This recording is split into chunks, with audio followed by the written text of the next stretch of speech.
Assalamualaikum warahmatullahi wabarakatuh. Perkenalkan, nama saya Yunita Dwi Arti dari kelas 04 Universitas Megariski Makassar. Di sini saya akan menjelaskan mengenai definisi obat dan penggolongan obat.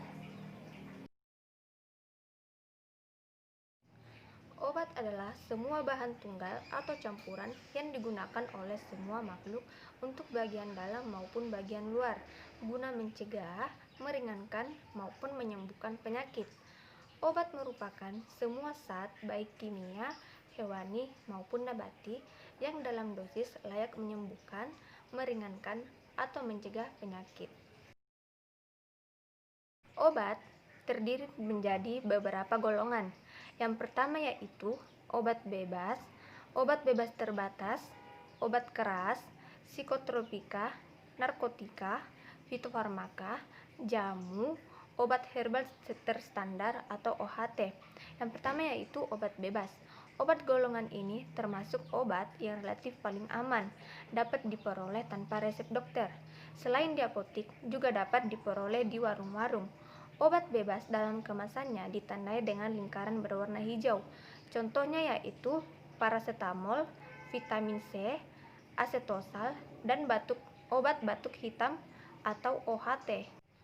Yang kedua yaitu obat bebas terbatas. Obat bebas terbatas adalah obat yang penjualannya disertai dengan tanda peringatan.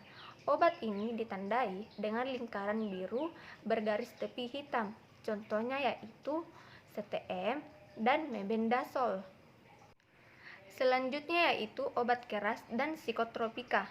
Obat keras adalah obat yang hanya dapat dibeli di apotik dengan resep dokter. Tanda khusus pada kemasan dan etiket adalah huruf K dalam lingkaran merah dengan garis tepi berwarna hitam. Contohnya yaitu asam mefenamat. Obat psikotropika adalah obat keras, baik alamiah maupun sintesis, bukan narkotik, yang berkhasiat psikoaktif melalui pengaruh selektif pada susunan saraf pusat yang menyebabkan perubahan khas pada aktivitas mental dan perilaku. Contohnya yaitu diazepam dan fenobarbital. Selanjutnya yaitu golongan obat narkotika, merupakan golongan obat yang paling berbahaya. Obat golongan narkotik mempunyai simbol seperti tanda plus dengan lingkaran berwarna merah. Obat ini hanya dapat ditebus dengan resep dokter, dengan tanda tangan dokter disertai nomor izin praktik dokter pada resep tersebut, dan tidak dapat menggunakan kopi resep. Contohnya yaitu obat batuk yang mengandung kodein. Selanjutnya yaitu golongan obat fitofarmaka.